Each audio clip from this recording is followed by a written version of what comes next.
everybody. I'm Steph. Hi, Michael. Today is our top 10 games that we learned in February. A little late.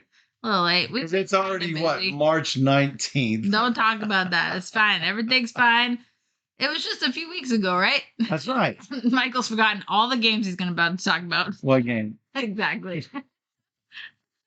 But you know what? Some of them still stand out for me, and I remember them all, so I can talk about them if you don't remember. Absolutely. Now, there were a lot of games that you played that I have not played, as usual. Actually, I see 3 of them. No, 2 of them. That's not very many. I've played all of them. Except only 2. One of them you have not played. One of the ones on my list. I have played that one. Not played. He doesn't even know. He doesn't even know. See, he can't remember. That just proves my point. I'm like, you put. Oh, okay. Okay. But we learned a lot. We did. I learned a lot in February, like significant. For being 28 days. 90 games or something. You learned. We both learned a lot. Since then, I've only learned like 11 games. Since then, I've learned. I have learned in March. March is going to be terrible. I've learned 8 games. It's so bad. 10 days left, so it's going to be fine. It's going to be fine. We're going to knock them out. We have so many to play, so it's fine. We have a few weeks to just play a whole bunch of games. That's so right. We will do that. We'll get right on it. 2 weeks. Less than 2 weeks. A few. A week and a half. It's 2. A couple weeks. We don't even have a couple. We have a week and a half. Fine. Anyway, let's do this thing. My number 10 game of February was an older title, actually. I know, right? So TransAmerica has been out for a while. I've never played TransAmerica, but we started off playing TransAmerica and Japan. And so just in case we ever play the plain old TransAmerica, we played the Japan side. Right. And I actually had a good time with it. Right. We played 4-player with James and Susan. Yeah. Which Susan just went to dinner. Okay. She would have maybe she has some opinions on this. Sure. But tell us yours. I will tell you my opinion. So about that. In TransAmerica and Japan, you are given I think 5 different cities from each of the different regions. And they will definitely come like one from this region and one from this region and one from this region. So you're going to be spreading out all over the map. First person to connect up all of their cities will win that round. And you might think, it's a rail laying game. It's going to take forever to play. Not really, because it's quick. You have to connect them using anybody's routes. So you can connect up to, when you're connecting routes, you start off from a city and then you connect from there or anywhere that touches anywhere that your rails touches. So if I connect to Steph's line, I can now connect to anywhere throughout mine and Steph's shared grid.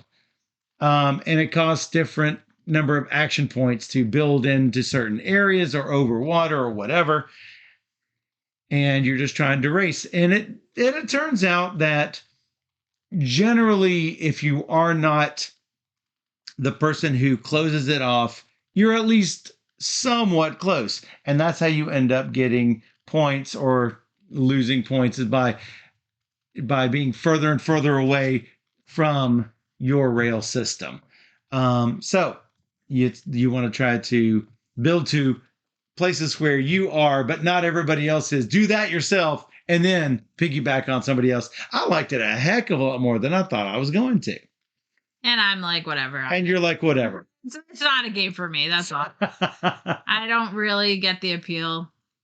So it is a refreshing change from the whole, I'm going to have this many shares of this rail and I'm going to buy and sell and this and that and the other. Sure. There's none of that. Yeah, it's a lot easier. It's a lot just easier. Now, not to say that I don't like games like that, but there's just so many that are similar like that. Yeah. And this is just, you're not delivering you're not doing pickup and deliver of goods, which I know you also don't care for. Well, you kind of are. Well, you Not really. You just have to connect 5 cities. Yeah, you have to connect. Period. Yeah, but if you get the bad cities every round after round after round after round. There's no bad cities. There are.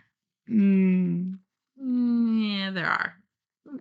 I mean, you really want to get the one in the middle of everything, so you know you're not good. But see, that's part of the strategy part of it, is that if you've got one in the butt end of nowhere, you are the one that builds that. And then you can connect all the rest of your stuff yourself. Time Roller's with you. He loves TransAmerica.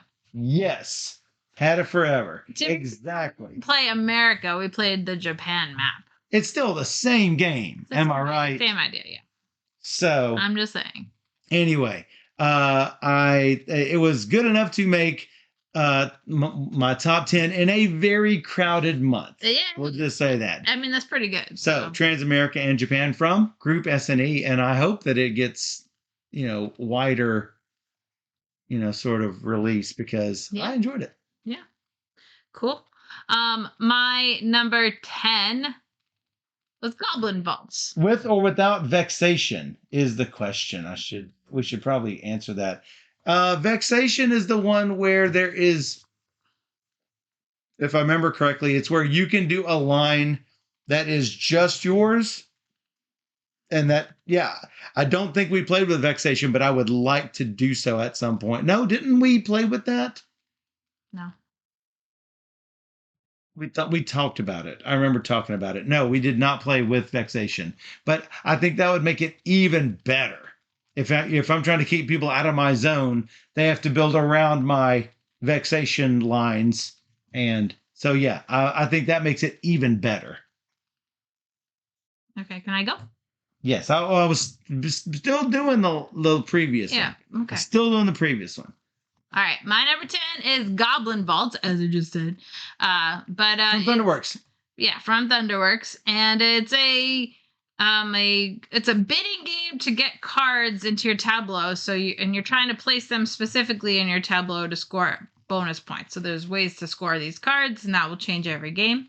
And you're trying to collect sets of your color to get extra bonus points. And there's just a lot of ways to get points. And so you're trying to do that the best way possible. But what's interesting is the bidding form, how you bid on cards, and that if you're the highest or you trump in, you can claim the card you're bidding on. Or if you want, you can go lower than another person and claim your card that you just played down. So you can try and go lower just to get the card and you know what you're getting. Or you can go high and maybe somebody's going to overbid you and then you're stuck with what you started with. And then it's like, oh, why did I do that?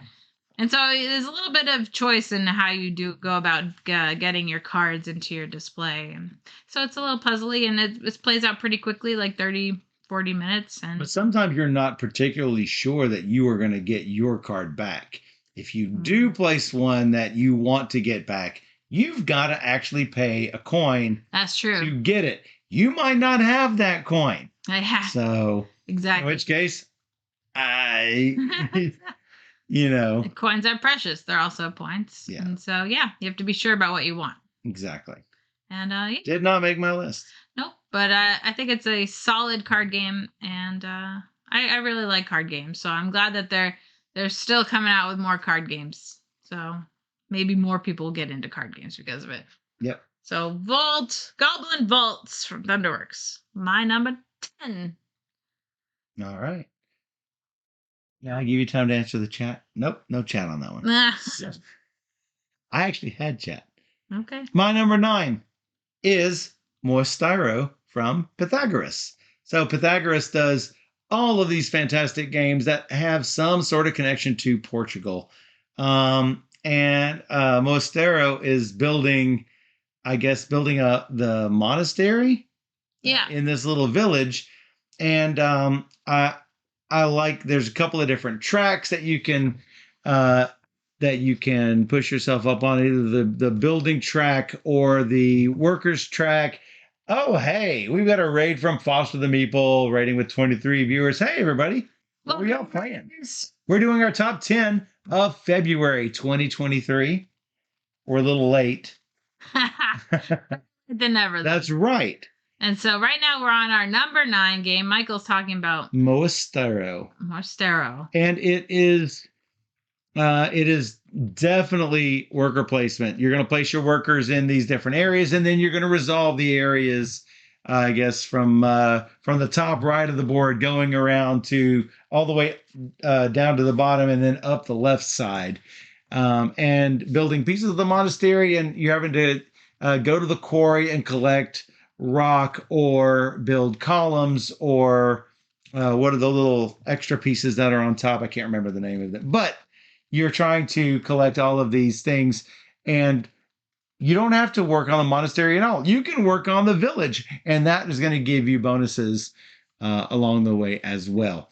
So I love worker placement games that have tons of interesting decisions, and so that scratches that itch with Moesteiro. This just missed my list, but I want to point out that I really like one mechanic in this game that's like really cool. Like if you have a 5, for instance, and you only need it as a 4 value, you get to like save. Well, I say it's worker placement, is dice worker placement. Worker placement, but like it's even better. You can bank the pip, which I like, and there's a strength track. So like if you like, I need one more pip. Well, you can. That's the worker track, yeah. You can go down on that strength track and.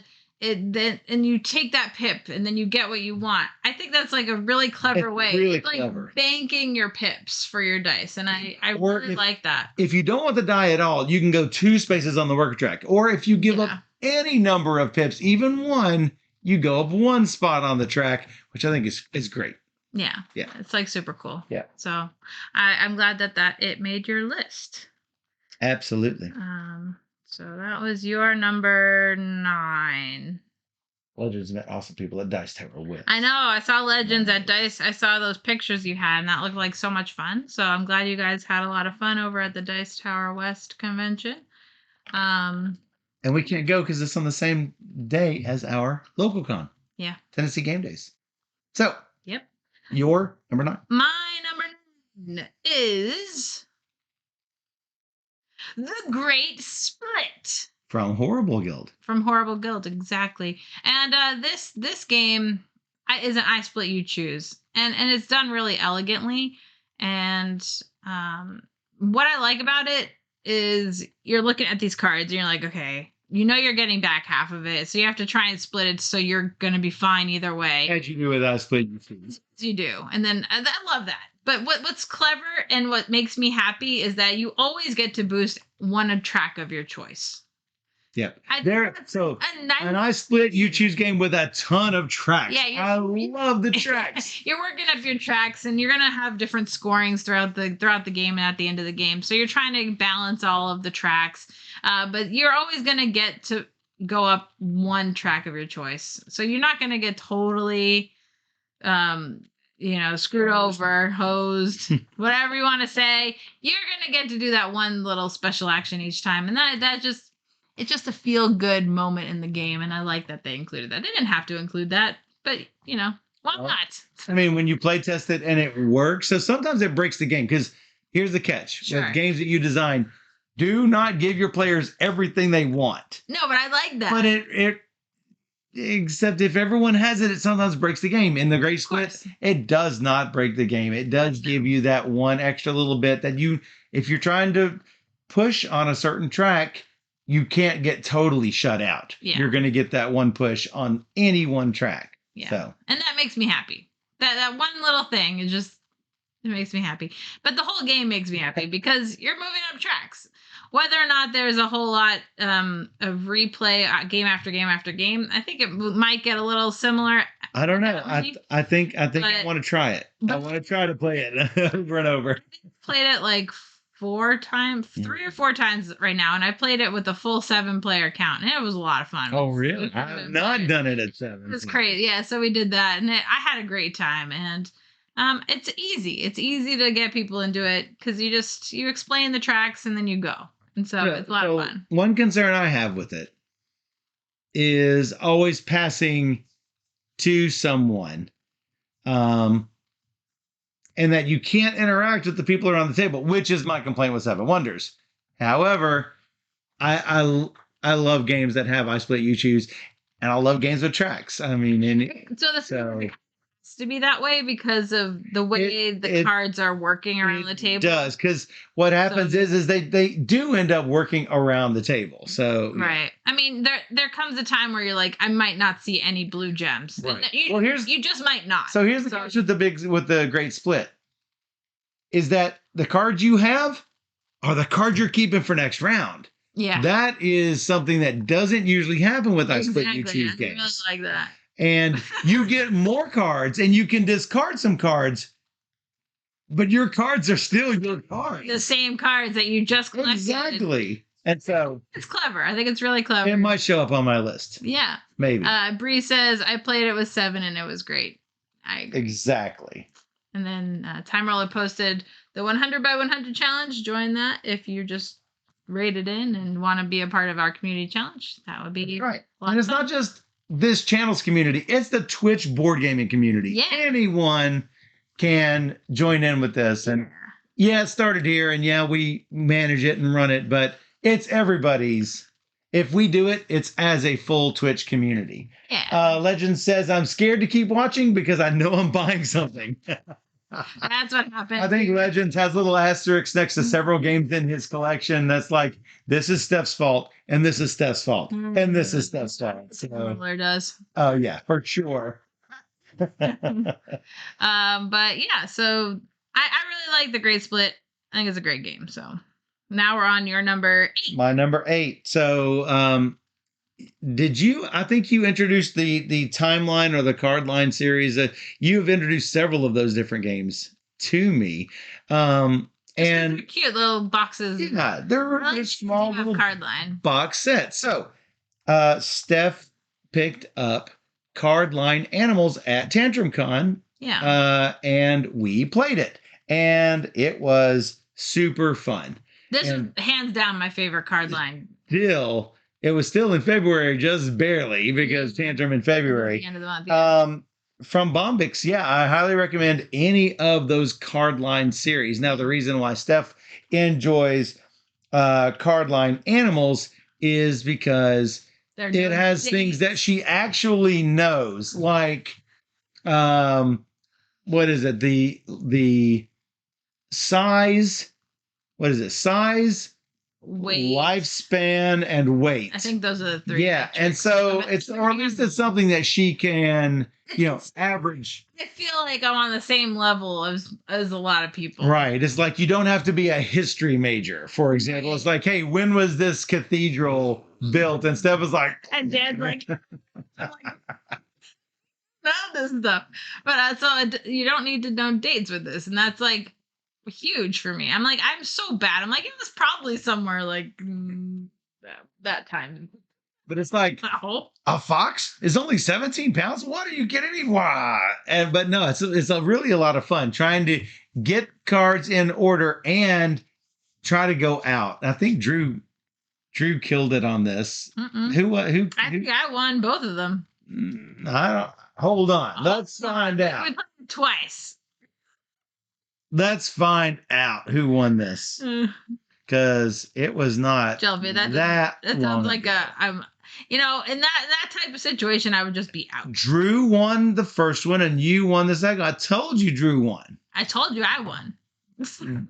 You won the second game, and we each had one card left, so you didn't kill it. Oh, I killed it. No. Oh, I killed. You snuck in with a win. No, because you both messed up, and I didn't mess up once. Okay, let's talk about the game that Drew won, and I had one card left. How many cards did you have left? I don't want to talk about it. 2. I don't want to talk about it. Anyway, I have a shot in this game. yes, you That's do true. actually have a shot. I have a shot. I don't have a shot when there's dates involved. So- I'm like, yep, I'm out. So it was factually incorrect that Steph won both games, In my and mind, that she I'm destroyed a it. winner. Be sure to check out Cardline Animals from Bombix. Yes. Your number 8, I have not played.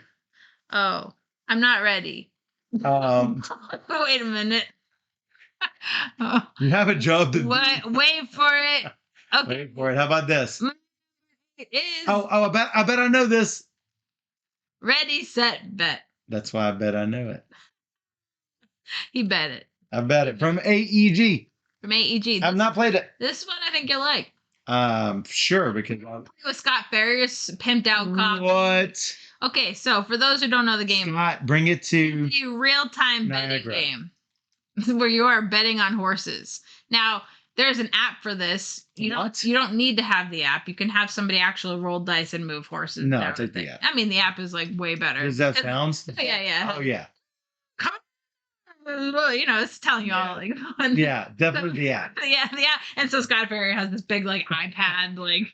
Dr. Sign says real horses. Real horses, yes, real horses. Scott has real horses. The game is going. You have until a certain point, and at which time no more bets are made. Like in a casino. But you're betting on horses to either come in the winner, place, or show. First, second, third place. And then there's other conditions where you can bet on like the side bets, like. The unrealistic, like the 2 horse is going to beat the 7 horse or something like that. You're like, well, the chances of that are low. But the catch is if a 2 is rolled and then a 2 is rolled, that horse gets to move bonus steps. So, but the 7, that never happens. If you roll 7, then a 7 doesn't get bonus steps. It's because the 7 is most likely to get rolled on 2 dice. So there are certain numbers that are yes, that get bonuses. So you're to think about that, but you're also seeing how the horses are progressing, and then you're placing your bets accordingly. And this is all again in real time. And once a space is taken, it's taken. So you want to go before other people, but you don't want to go too fast because then you're out of chips. And so you have all these different bets that you're wagering, and some spaces you'll lose points if you'll lose money if you didn't have a winning bet. Or you get multiplied. So if I place my 7 token on a 3 spaces and it comes out, then I'm going to get $21. So obviously the first time I played this, I had $0 at the end of the game. It's over 4 rounds. You are pressure luck. You're the pressure luck queen. And I came out so far ahead because in the final round, I got $80 and I ended up with $100-something. And I was like, way over anybody else because I'm all in, I'm all in. You're always all in. So if I'm something, it's like it's either gonna be great or not. So in that case, it was really, really, really, really good. And this is why you should not bet in real life.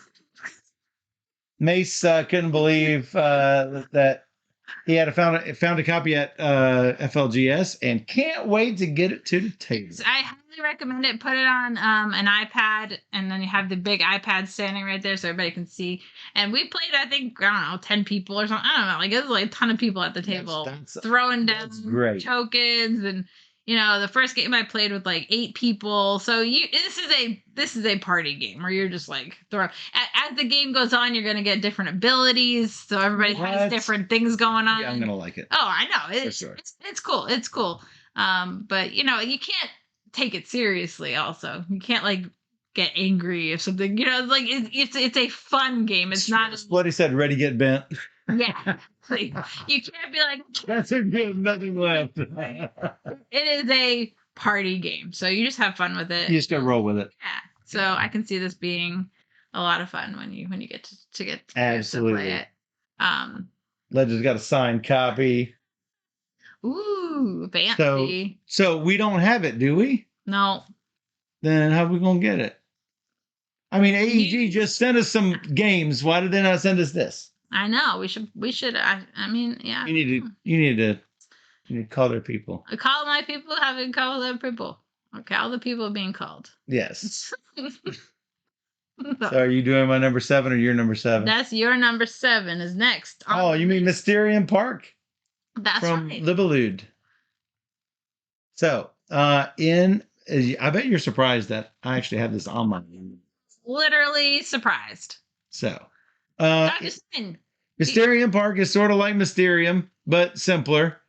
Just like Mysterium and games like it, you've got the cards that have the weird pictures and stuff on it, and you are giving these cards out, and you basically have the storyteller. Steph was the storyteller, and I believe trying to get me and Drew, or me and Dr. Sign, me and Dr. Sign to guess what images were ours on this grid. And Dr. Sign did fine, and I sucked at it, but I enjoyed the play. Yep. So, Time Roll says, I like Mysterium Park because all the cards have a theme rather than all random. Yeah, these all sort of have a circus-ish sort of feel to it. And so it's basically to me, it seems like a really boiled down, distilled Mysterium. Yeah, it's definitely like a streamlined version of it. Yeah. And I think that's why I appreciate it. Yeah, I think it worked great. You combine forces to not suck. Somehow you pulled it together. All thanks to Dr. Sign. Yes. Not this guy, because yes, I was not good at it. So no, it was fun though. I liked it quite a bit. But did you succeed? We did. We did. So I think we're winners. Oh, Shano says, I thought Steph didn't like race games. But then I responded and I said, but it's betting. She really does like betting. She really does like betting a lot. So After my first play, I didn't like it as much as my second play. What? My first play, I'm like, yeah, this is going to happen every single game, which is fine. But then when something actually went right, I was like, okay, it's more fun when you actually like win money. It's more fun when you win? Really? You get stacks of chips that you get to play with. Because I didn't have that in my first game at all. I just lose all my money. My goodness. But it's not a race game. So be sure to check out Mysterium Park from Livelude. Yes. My number 7 is... Hey, Bree. Hey, Bree. More fun when you win, Jason Jelvian. I think Bree was watching us play this game. Oh, Bree. What is it? Oh. Hickory Dickory. Hickory? Wasn't she commenting on how cute they were? I can't remember. I thought so. They said that they're so cute. Yeah. So, Hickory Dickory. Such a cute game. So it seems like a worker placement game, but it's more of like a... It is a worker placement game. Because you have to manipulate your workers on the board, and you don't get to go where you want to go often. Because you get bumped off the clock or whatever. So it's a worker manipulation optimization game. Yes. Because you really have to manage where your mice are. Your workers might get placed where they don't want to get. They will definitely get knocked off the clock. So you have to take whatever advantage whenever you can. Hey, thanks for following, Mace. Thanks for following.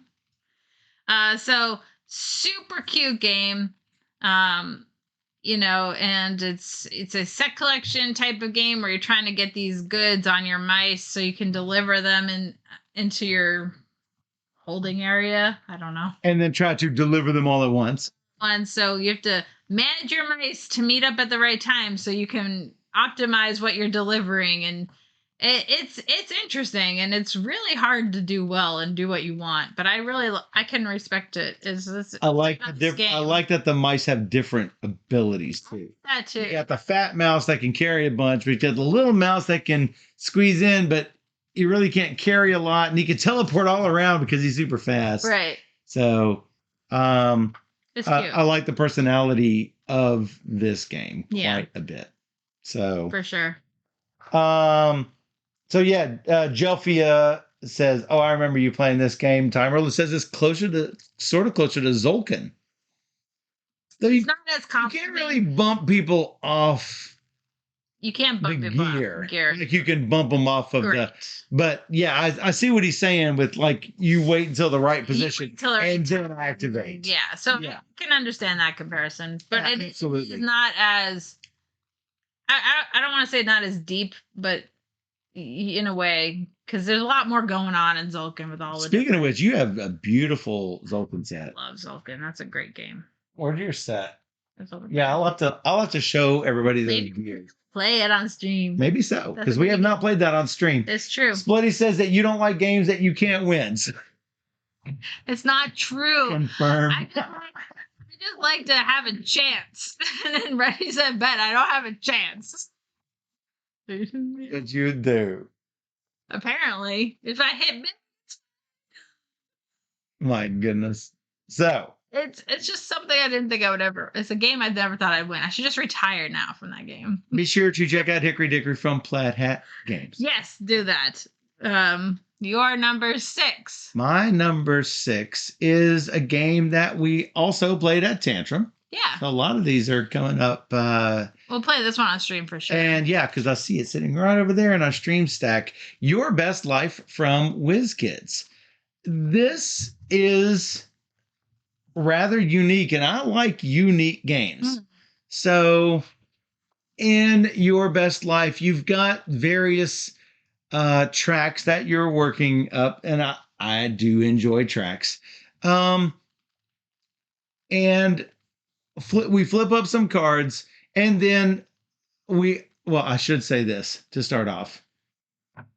When you're doing Your Best Life, you can choose to either play by yourself in Your Best Life or join with someone else to be a 2-player group shared best life sort of thing, where you have your board, but then your family board, right?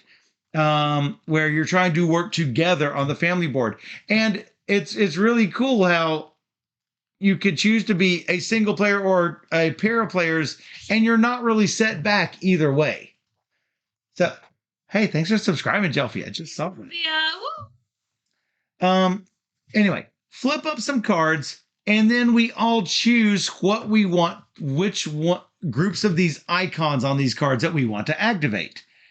If you place on the same card that someone else places, you both get likes. And it works a lot like the likes that you get on Facebook or Instagram or whatever. It's like, oh, hey, that person identifies with something I'm doing. Yay, double likes. Yeah. And I think with a lot of games that have, sort of pile on, yay, everyone likes the same thing sort of attributes, it can cause a game to go straight into the ditch. In this, though, it doesn't break the game. It gives you a little bit of extra, additions. And you're basically checking these off. It's like a roll and write. You get the little dry erase things. And you're trying to cross off these checks. And when you get enough thumbs, you get bonuses. Anyway, after you get your icons, you then mark off those icons on your sheet. Now, if you have a business icon, you can go down one of 2 or 3 business type tracks, and you're trying to go forward on that. All at the same time, you've got a little private goal that you want to have. You want to go up certain tracks. Like, I wanted to be good at business. I wanted to have 2 kids get to completion. So yeah, we're back. Heroic Logic. Doing our top 10 as well. But I really enjoy that aspect of the game, that you've got your own thing that you're working towards, because everyone has life aspirations. And so if you can complete that aspiration, yeah, you get extra stuff. And so you're trying to just build up as many points as you can by having a fulfilled life. It is an interesting flip and write. Liked it. And I definitely think it needs a second play to fully get that, like, because it did not quite make your list. Didn't quite make my list, but I do like it, and it just took one play to really see how the flow is. I like that you're trying to go for objectives where other people might also go for objectives. So I think that's kind of fun too. Like in the middle, like, what are you picking? But you might cause stress, and then it's like, oh my god. Oh yeah, I forgot to mention, certain things you do can cause stress. There are also certain ways that you can relieve your stress, but it requires that you sacrifice other tracks. And so I think, I lump this into the same sort of grouping as games that have what I call disaster mitigation. Even if you don't have a disaster, stress can be a disaster. And so you're trying to just get the best balance you can. Yep. Without going straight into the, the stress ditch, so to speak. Right. But yeah, I really like how a lot of that works. There's another cool mechanic that if you get to a certain point of on the track, I can't remember the exact mechanic, but it's like, oh, hey, I'm going to do this special thing, this special card that I just got. Does anybody else want to do this thing? You can go up one space on the business track. Oh, yeah. And then there's a little bit. And all of this is real time on this section. All of a sudden, you'll hear Steph say, yeah, I'll do it. If that happens, you get an extra like because she liked what you're doing enough to do it herself. And so you're sort of like an influencer in that case. It's like, do you also want to get business? Every time someone says, yes, I'll do it, I get to mark a check. And I'll mark another check. And I'll mark another check. So we played this. It was me and you and Drew Dr. Sign, Panic, and Laura. Yeah. So we all played, and none of us teamed up as two players. We were all individuals. So that was interesting. Yeah. Yeah. So it's cool. I like it. We gotta explore that more. Definitely. My number 6 is London Necropolis Railway, which we played on stream. We did. And it's really, really interesting. It's got a theme that we haven't seen before. Oh, that's true. Transporting the dead. As you do. And cute coffins. I like this because you are like collecting discs, and those discs allow you to take different actions depending on their color. So if you don't have a blue disc, well, you can't take the blue action. So you're drafting your actions that you're taking, but you're also drafting discs with it. So it really depends on the actions you want and the discs that are there. And so that will basically allow you to take different types of actions. And you're trying to do all this and move your train around to make deliveries. And improve your railway office. And improve your railway. And why do you have to improve it? Grades. Move coffins and mourners. Yeah, because to London, you get your income phase, which will get you a whole bunch of coffins, which will get you a whole bunch of mourners, which will get you your money, which will you have to pay your people at the same time. And so you have to manage all what you're getting for your income. And then you have to then move your train around, and then it'll just keep cycling until the game ends eventually. And then you look at your graveyards and be like, okay, how did I do? And how did you put everyone in your graveyard? So you're managing all this, and I definitely think there are different strategies in this game, which is nice because that you can't do it all. You just can't, and so as you shouldn't, because don't let your players get everything. Yeah, what are you focusing on? How can you best get the points needed to win? And I think pretty quickly for a Spillworks game, so that was pretty. I think in our play, you filled your graveyard and I did not. But we both came up rather similar. I'm thinking. Yeah. It's been a minute, but I seem to recall that. So I think that there are multiple ways to win. Yeah, so that's nice. I mean, it's a nice game. And I'm like, a train game. But I knew it really wasn't a train game in this. Right. It's totally not a train game. In the sense of when you hear train game, you think of a certain thing. It's totally not a train game. It's not that. And so you're not even building rails. I had to play it. And so it was in the BGG store, so I picked up a copy. And so, yeah. So it was really good, yeah. Yeah, it's really good. Time Roller says he's not a morning person. Yeah, that's fair. Ha. Get it? I got it. He's not a mourner. Yes. So that was my number 6. Your number 6. My number 5 is a game that we're going to be playing tomorrow on the Game Guildies Twitch channel. The Game Guildies consisting of you and me and Wigsby Check 1-2 and Duchess 1105. Anyway, it's KuZOOkA from Pegasus Spiel. So in KuZOOkA, KuZOOkA is a cooperative game. And for those people who don't like cooperative games because of alpha gamer issues, which our group doesn't have any problems with. So I've managed to turn a lot of you jokers around on cooperative games. This game can't have that problem because, as a lot of cooperative games have started to do, they give out incomplete information. So one player will not have all the information that you need to have in order to complete the shared objective. So, we got a shout out from Game Guildies. Nice. So, yeah, we're going to play 6 p.m. Central tomorrow. Unless you're watching this after the fact, in which case Game Guildies streams every Monday at 6 p.m. Central. I just wanted to point out. Yes. For those who are familiar with the game Liar's Dice, this is essentially a cooperative Liar's Dice. Yes. So using cards. So the basic theme is you are all animals stuck in a zoo and you're trying to escape. The problem, and you're going to try to escape by collecting all of the trash that all of the terrible people have thrown into your, what do you call it? Into your enclosure. That's the word I'm thinking of. Problem is, the janitors clean up every night, so you have to try to get everything all at once in one night. So, I've got a certain number of cards. Everyone else has a certain number of cards. It's roughly equal. And I'm going to place my piece on the next space in an area, the next available space in an area. Like I might say, I've got 2 red cards. You don't actually say this. You suggest. No, you put down on the 2 red spot, meaning among us all, we've got 2 reds. Now, all of you might assume, oh, he's got at least 1 red, maybe 2 red, maybe more than 2 red, but he's gone on the red. Now, Steph will have to put on the next available spot, either in this zone or the next zone, what she might have and what she thinks. Or she can say, I think we're done for the night.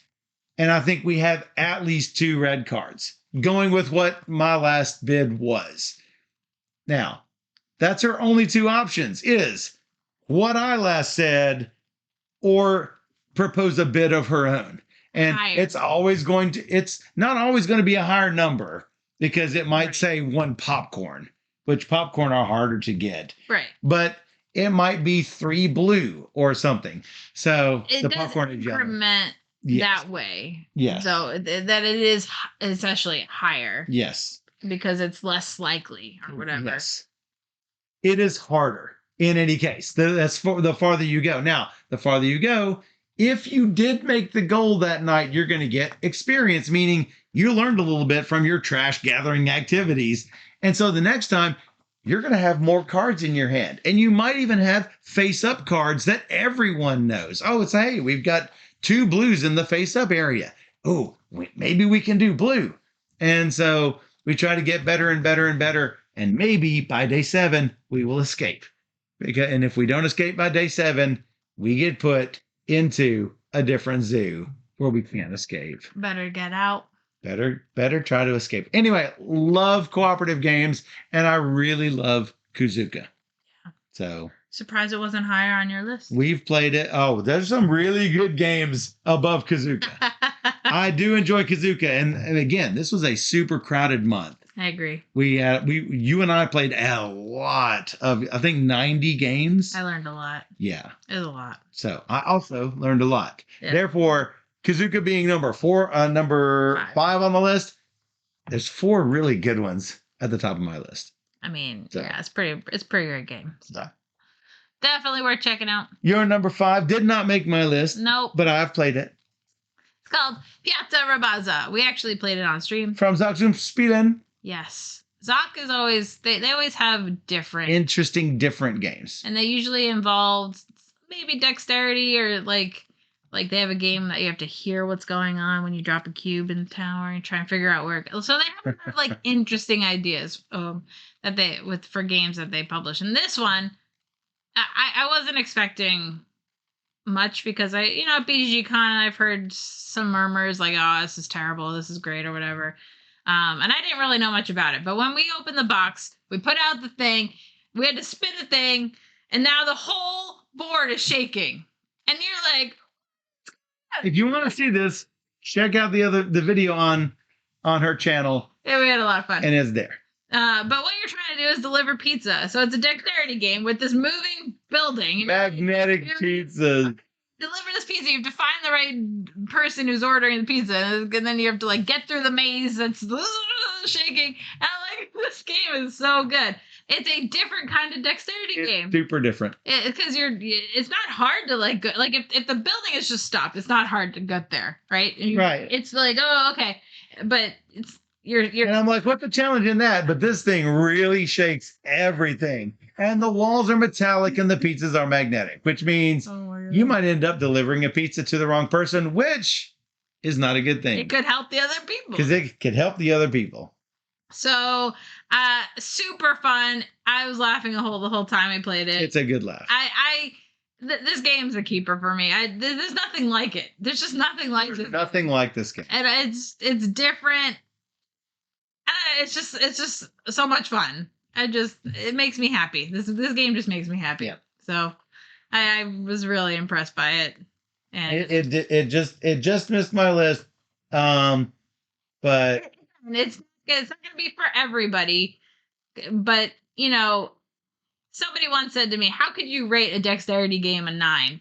For instance, I rate Riff Raff a 9. fun. I mean, I don't care. I mean, Crocodile's a 10 for God knows how many people. Like, I love Crocodile. I mean, it's a great game. So good. I mean, I can easily rate like dexterity games or party games what they deserve to be if I believe that they are. Right. Like for me, and then this is just fun. So I mean, I can even rate a party game super high if everybody at the table's having a blast. I mean, it's hard not to, right? If Exactly. you're having a great time playing a game, I think it deserves whatever rating you give it. exactly. And people shouldn't judge that. So Agreed. for me, I think this is a great game, and I'm very happy.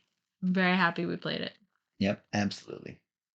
So that was your number 5. My number 4 is a super innovative game called Mortum Medieval Detective from Arcane Wonders. And I believe I saw the expansion coming out. Oh, I did see that. Yeah, we need to actually play the rest of it because we've only done the intro. We've only done the first, so we have first scenario. to like play the rest of this. I think there's 3 in there, so we've done the first part of 3 parts. All right. So basically, everyone who is playing is cooperating to do the actions of whatever is out there. It can be played solo. This could be played multiple players. Basically, you all agree on the action, and if there's ever sort of a disagreement as to what we're going to do, it's going to be the decision of the player whose turn it is to make the decision for the group. The first decision that you have to do is which characters are you going to bring along with you? And so Steph and I, we decided to do a set of things that was different from what everyone did in the stream that we did. I know, it was really good to see it played again. Well, like we did stream it, and so if you want to see it, check out the channel. Yeah, and see, we didn't actually give our input because we knew the answers on what to do. So we let chat decide, and it's interesting. And it's turns. Yeah, it's interesting to see how you come to conclusions. Yeah, Jelfia says this is the one we played on stream. I enjoyed it. Yeah, that's right. I mean, it's cool, and so different characters, different way of getting to where they need to get to, and yeah. Yeah, and there's certain actions you can take where you can explore an area, or you can do you can sneak around in an area, or you can scout an area for a number of turns. Here's the catch: you only have a limited amount of time, and if you go past 6 p.m. Yeah, then like you start collecting fatigue, and if you collect too much fatigue, then you end up having some sort of penalty. And I'm not going to reveal what that is for people who want to play this game, but we really enjoyed the first scenario. And at the end of it, you answer a bunch of questions, and basically you see whether you figured out everything. Yeah. And I think we figured out everything but one thing, and still they still also did the best.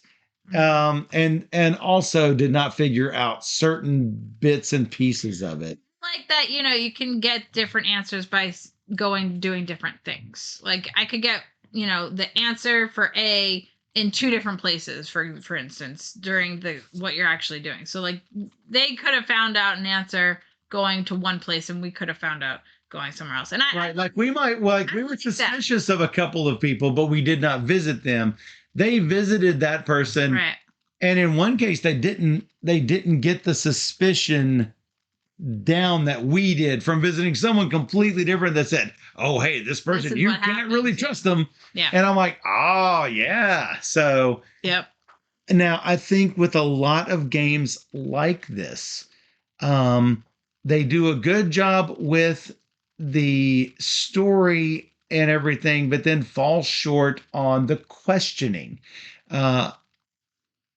Mortum does not have that problem, I think. I think Mortum does things really well. Yeah. I think there's a lot of these detective sort of games that fall short on the timer issue, where you run out of time before you've really had a chance to really find out what you need to find out, because they lead you into a lot of dead ends. Yeah. Mortum, at least with this intro adventure, does not share Nailed those it. problems. It nailed everything about They are it. right on the correct line that they need to be for both the timed mechanic and the question mechanic. And I had serious doubts starting out playing this. I'm like, all right, I'm going to be really critical on where they fall short on these. And Mortum did not fail to deliver exactly what I wanted to see in a game like this. Yeah. In my opinion. Yeah, and you just jump right in because you're learning as you go, basically. Yes, the tutorial takes you right through what you need.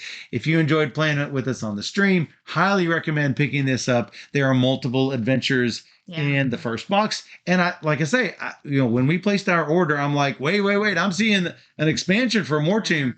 I think I saw it anyway. I might be mistaken. But anyway, I know there's more out there. Arcane Wonders did a great job with this. Absolutely. So be sure to check out Mortum Medieval Detective. Yeah. My number 4 is Mysterium Park. You liked it even better than I did. I really big surprise, right? like these kind of games. I love Mysterium. I love Mysterium. Yeah, you have the Well, I was like, super. let's just play it. Maybe I want to sell it. Maybe I won't. No, I really like it. Right. And it's a keeper. Especially if it's something that you might play again. I would play it again for sure. Because I love Mysterium. That's a game I wish I got played more. Like, I really wish I got to play that more. But it's Do you have a super hard. cool edition of it or something? Well, I mean, I have the Italian. Yes, that's what I meant. I have the Italian version of it. Yeah. It's not like cool, but it's different. It's different. Yeah. So yeah, I love all these types of games that you're trying to interpret cards, pictures on. I much prefer interpreting cards than the Dixit sort of be somewhat vague about your cards, but not really. That's it. I like Mysterium more. I like Mysterium much more. I think Rear Window. I love that. I like what Dixit wants to do. It falls apart on the scoring. Yeah, and that's fair. But yeah, that's why I prefer Mysterium. Yeah, I get that. Yeah. So I'm glad I picked it up, and I'm glad I now have it. So. Yep. It's a game I would like to play more. And I know Colorfly and DeFoob like it. So. Yep. My number 3, we've already talked about. Yep. Hickory Dickory from Plaid Hat Games. Nice. So I enjoy the mice worker placement sort of aspect of it, and I get why that they have certain things at 12 and 1 o'clock and 10 or 11 and 6 o'clock. They have to space these things out just right. And how something on the left side of the clock is always going to be on the left side of the clock. What's on the right has to be on the right. But I think I might prefer if they did it to smooth it out and to balance it out. But I think I might like to just shuffle them all up and put them out. And that would cause a lot better shakeup of things, I think. I have a few concerns about it, but I also have concerns about the cat paws, which really the cat paws. So the cat paws will just be placed on 2 of the spaces, right? And you can't go to those spaces, right? And that can cause, like it happened in our game, it causes the mice to be jumbled up. When the mice are jumbled up, you've got 2 choices. You either don't get what you want, or you jump on the back on the hands and then possibly get shoved off and don't get what you want. So I think that might be. Well, the paws work fine with 2 players, but when there's a whole lot of people, it gets harder. But, Right. You can choose not to play with the paws too. So. That is true. Maybe it's better without paws. I don't know. But thematically, I mean, you gotta have a cat. I get it. I like the game. I think it's nice. And obviously you liked it enough for it. I do. They got number 3. Yeah. So, yeah. And again, a crowded month. Hickory Dickory. Solid. Floating to the top. Super solid. Yeah. You're number 3. My number 3, very very small card game called Vegetable Stock. We had a lot of fun with this at I love Tantrum this too. game. I love this game. It's a 5-minute game, and it's just so easy. And It is super easy. It's like you set it up, you play, you're done, and that was a really great 5 minutes, like 6 minutes. Look at all of the people saying that they like this one on stream. Look at all of this. Oh, I really like this one. I like this one too. Played this at PAX. You loved it. I thought it was fun when we played it on BGA. I mean, and this is Dan saying fun. He didn't say fine. He said fun. Yeah, and we played it in alpha on BGA, and so it was still in problem modes, but it wasn't that big of a problem. And it will show up eventually in regular mode on BGA, and everybody will want it. So hopefully, Taiwan board game, hopefully they find a distributor for the US, because obviously I do think this game would do very well.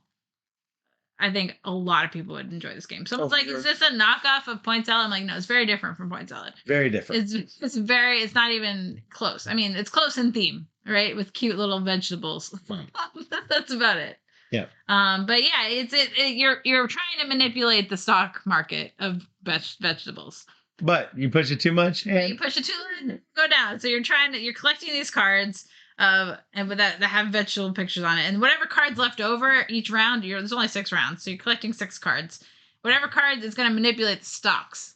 So, yeah. The vegetable stock. I know, it's like a plant. It's super cute. But I think by the 5th round, sometimes it's like, oh, I have no good decisions because either I crash my this or this corn, or I give someone tomatoes that I really don't want them to have. Or something else, But you can't get too upset. It's a 5 You can't. It's a 5-minute game. So I mean, it's fine. The best choices you can. And then it's over. I agree. So for me, this was a super hit. I mean, it's gonna live in the quiver now. It's a small game. Yeah, because you pulled it out of the quiver when we went to Tantrum. It's already living there. Already living in the quiver. It's already living in the quiver. So super like that one. Available on the BGG store. So the quiver is not this game. The quiver. Yeah. The quiver available at the BGG store. I was plugging the quiver. Okay. Just saying. Not the game. Not the game. A lot of people ask me, where can you get this game? Like, I don't know. Yeah, it's not available. I got it from Dale, and I was expecting it to be like a whatever game, but it was like, I love it. Right. Love it. I can't help it. I love it. Awesome. That was my number 3. My number 2. Hey, we've already talked about this too. We did. You stole all of my stuff. No, you stole all my stuff. What? I did steal Mysterium Park. Is the Great Split from Horrible Guild. So, yep. I love the eye split you choose. The cards do get better as the game goes on. You start off with like 1 push on the diamond track and 1 push on the art track, and you start working up into, oh hey, you get a wild push anywhere and an award push or whatever, and so you're just pushing up on these tracks, and sometimes things that you move up on the track will cause other cascade effects to happen. You sort of have to remember, oh yeah, this is going to go up 2 on this track, which will go up 1 on this track. Yeah, I'm out of bonuses. Okay, and now I'm doing my 1 free push, which is going to let me go up on this track and this track and this track. And that's, I love, I mean, who doesn't like cascade effects? I mean, unless it makes the game take way too long. The combo factor. So yes, I think this is definitely a keeper. Super fun. Yeah, I like that a lot. Yep. And unfortunately, I don't, does this even play 2-player? We played it on stream already. We did play it on stream. Oh, it does play 2-player. That's right. Because we did swap the card. Well, I was looking over there on the top of the couch, which is where we put all of the games before they go on the shelf, and I don't see it over there. So I'm like, it might probably already made it on the shelf. It probably already hit the shelf, shelf. which is good. Probably hit the shelf. So, Great Split from Horrible Guild. Yep. My number 2 is one we've already talked about. What? I stole it. I know. Mortum from You really like it. Really like this. It is really. They do a great job. They did a great job. Yeah. It's just on a crowded month. On a crowded month. No, it's just I'm not even like big on detective type games. Right. But the way that this is presented and the way you have options to like search anywhere, you don't know what you're gonna find. And it's not linear. No, I mean you're doing. There's a whole bunch of cards we didn't see, like so Oh, much. for sure. And so I really like how it's all set up and is done. So I'm very anxious to play it further because for I sure. really, really like this. This is better than almost every detective game that I've played. Legend says if I get the great split, I'll blame Michael since it's higher on his list. Oh, okay. Fine. I got you, Legend. No hashtag blame Steph. It is her stream. That's true. But yeah, this is really well done. So I would highly recommend Mortum. For sure. For sure. For sure. Well, if you get Mortum, you can blame Steph because it's higher on her list, right? This is true. I mean, my number one. Hey, guess what? Hey, guess what? You stole it. No, you stole it. No, you stole it. You stole my number one. I did steal your number one. We'll have to talk about that in a minute because this is my number one, London Necropolis Railway. Super interesting theme. I love worker placement and choices of things to do and, which sort of things to upgrade in your station. And it's based on which tiles are available even to take and which coffins that you pull out and where am I going to put the stuff in the cemetery. And it's got a lot of really cool decisions and definitely more than one way to win the game. So it is also it's on the to be shelved spot on the couch. So we are now searching for a home for it on our crowded shelves. Speaking of crowded shelves, Brandon came over with his girlfriend yesterday and they saw the Palace of Board Games and she's like, whoa. Where are we? Logged into Wonderland here. Yes. So, yeah, got to find a spot for that one for sure. So check out that from Spillworks. That one is available on the BGG. Is it the store or the game shop? Store. Yes. So, yeah, that's a nice game. And my number one. Already stolen. I already stole it. Sorry, I did steal yours. KuZOOkA. KuZOOkA. KuZOOkA.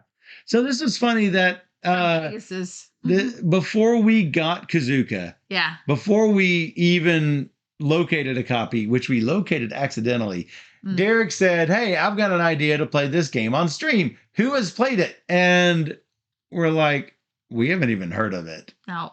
And then we had DaleCon. Yeah. And Dale brought a bunch of games. And with this bunch of games was KuZOOkA. So we played it and we loved it. And the rest is history, right? I mean, for sure. This game blew me away. It blew me away. I was not expecting it at all. Like The concept seems simple, right? I really like the little bit of knowledge you get from people and trying. It's the push your luck is what I really like. That's Okay. big surprise, right? We got this. Well, I like that you get experience and you get to unlock levels and you get more cards as you unlock more things. And there's just a lot of really, it's simple, but it's really nice. And everybody I've taught has really liked it. Like Charlotte went out and bought it. Like we played it. We played it. We played it at Tantrum. We played it at Tennessee Game Days. Or you did. I wasn't. Yeah. I was stacked out. We're playing it a lot. So that's probably one of my most played games this year. But did we play it with Dr. Sign? Yeah, I think so. Dr. Sign, did you enjoy it? We definitely played it at Tantrum. We did play it at Tantrum, which is I can't remember. Chris and his wife. I think Dr. Sign. Yeah, Dr. Sign. Yeah. So hopefully you enjoyed it, even though she decided I was difficulty on the hard side. No. You crazy. And then since we lost so badly, we flipped it over and did the easier side. With 5 people, it's a lot harder. But because you get little information. So you're like, okay. It's still fun. How can we have to slow walk it. You have to slow walk it and let people choose what information to give. So I've been really enjoying this one and hope to play it a lot more. I mean, I think it's a really great game. Yeah. So far, my game of the year. Whoa. There's bold. There hasn't been. There's the bold prediction right there. So far. I'm just saying so far. So game of the year. It's not a prediction. That is the best game I've learned this year. There you go. So that just goes to show. I really like this game. I've learned a lot of games, guys. Dr. Stein helped Defoob and Colorfly with the rules. Oh, good. I'm glad. That's good. So, yeah. High praise. I know. I mean, now granted, it is February. It's March. But no, these games are from February. Sure. Up until February. I've not rated my March. You've not rated March. But for 2 months. For 2 months. Still high praise. Is it the likelihood that it will show up at the end of the year in my favorite games is very, very high. Legends. Oh no, I have to buy this. Do I have to buy this? Only if you like co-op games. I'm not saying you're gonna love it. I mean, do you have a group to play it with? If so, Dale, this was Dale's copy, and Dale, the opinionated gamer, he did not like it. So people don't like it. Some people don't. I don't know why he didn't like it. He's like, "Why do you like the game?" Like, because I love it. I don't know why you don't like it. Like, to be fair, some people don't like cooperative games. Yeah. Okay, Bree. It's true. I haven't played Namalia yet. Bree is going to knock it off the pedestal with all of her fantastic Lucky Duck games. It's true. We have at least one on the couch to play. We have one on the couch, and I think one of them was on your list, Bree, and we did not have it. Right. What was that one? Oh, the expansion for It's a Wonderful World. Yes. So No. hopefully we'll play that at some point. Yes, we do need that. So yeah, we do have Namalia on the couch. Yeah, Looking Dan forward says, to. I'm not usually a co-op fan, but I'll happily try it. Oh, nice. So Dan will be happy to try it. Happy to try it. For sure, I'll fix that. Well, you know how much we love Wonderful World, so Well, that's that. allow me to quickly give a plug for Wonderful World. How So fantastic it is. Yes. And It's a Wonderful Kingdom. Both great games. It is different enough, Wonderful World and Wonderful Kingdom, that I cannot bear to get rid of either one because they are different enough. Even though we just have 2 players, I can't say, oh, we keep the 2-player one, or, oh, we just keep Wonderful World. No, They're keepers. they're both keepers. Yep. So You gonna run down your top 10 I'm again? going to run down my top 10 again. Yep. My number 10, TransAmerica and Japan. My number 9, Moesteiro. Number 8, Cardline Animals. Number 7, Mysterium Park. Number 6, Your Best Life. Number 5, KuZOOkA. Number 4, Mortum Medieval Detective. Number 3, Hickory Dickory. Number 2, Great Split. Number 1, London Necropolis Railway. My number 10, Goblin Vaults. My number 9, The Great Split. My number 8, Ready, Set, Bet. Number 7, Hickory Dickory. Number 6, London Necropolis Railway. Number 5, Piazza Rabazza. Number 4, Mysterium Park. Number 3, Vegetable Stock. Number 2, Mortum. Number 1, KuZOOkA. There you have it. For those of you who are watching this stream after the fact, we stream on Twitch almost every Wednesday and Sunday evenings at 5 p.m. Central, where we play and do a full teach of at least three games every stream, unless we're doing something special like the top 10 stream. But yeah, if you're looking for games, we've got 800 videos out on your channel. Tons of videos. So check them out. If you miss our Twitch stream, check out the YouTube channel. And and you can also find us along with Derek Porter, who is Wigsby Check 12, and Amy, who is Duchess 1105. You can find us on the Game Guildies channel every Monday at 6 p.m. Central, or you can find at least some of the four of us together on that channel. So true story.